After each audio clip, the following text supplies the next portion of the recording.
picnics of tacos and roasted chicken, sitting on blankets on the new mown grass. That day, I blew up a blue balloon, and attached it to the gazebo. Only a year later, I received a call from Mama. Mija, would you please take the fence down? Everyone knows each other now, so it's just in the way. Thank you, Nicole. So I'm going to ask you guys to drop in the chat. What did Sophia do for her community? What did she build for her community? Drop it in the chat. What did Sophia build for her community? I got you, Nicole. I think you're struggling there. I got you.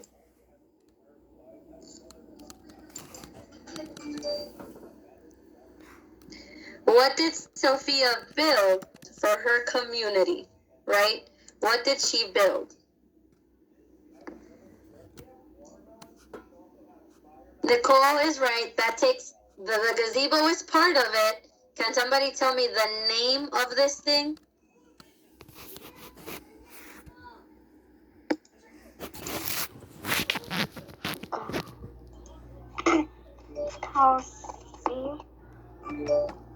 Yes, Haiti, I think you were saying it.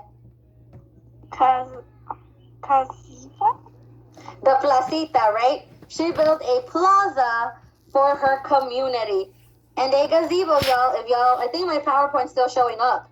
I kind of included a picture of a plaza. I don't know where it's from. It's not the one in McAllen, but a plaza with a gazebo. And you should imagine something like that, right? She made a placita for the people in her community. Yes, Adriana, you have a question? No, can I say comment? Yeah, go for it. My father, when we were in Mexico, he built those plazas. Whoa, that's dope. I like that. Yeah, I think I've been to one, but it's definitely a very nice, relaxing thing to do if you are able to go to one. Alrighty, I'm going to keep going at the bottom of page 197. In 3, 2, and 1. After that call, I flew to McAllen, and we pulled the fence down. Then I took the 4 little wooden saints from my pocket, the ones Papa had carved for me years before. I prayed that the rituals I'd experienced as a child, the very ones that Mama, Papa, and the comadres had worked so hard to instill in me, would be nourished and shared and spread from the heart of that little plaza. Flip the page. It had taken years, many years, for me to finally see the true meaning of becoming a good comadre. The first glimmer of this was after Papa died so suddenly. His death had completely flipped my world upside down. But Mama had kept her balance and serenity in this darkest of times because of her comadres. Later that year, I went home for the Day of the Dead. Mama, Lucy, Berta, Jamie, Noe, Tia Belia, Berta's father, and I prayed, and then placed a dozen of hot tamales and a cup of freshly made pinto beans on Papa's grave. I smiled, for now I understood that it was not an obsession with death that Mexicans had after all, but rather an acceptance of it, woven like a thick vine throughout our lives, helping us transcend death itself and compelling us to live even richer, more meaningful lives.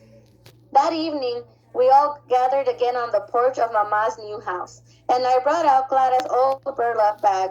I reached inside to pull out a small paper box and took out Papa's secret cascaron, the Easter eggs. The one I had finally opened up at St. Luke's. It was not filled with confetti, but rather with all the memories of Papa and our lives together as a family, a barrio, and as comadres and compadres.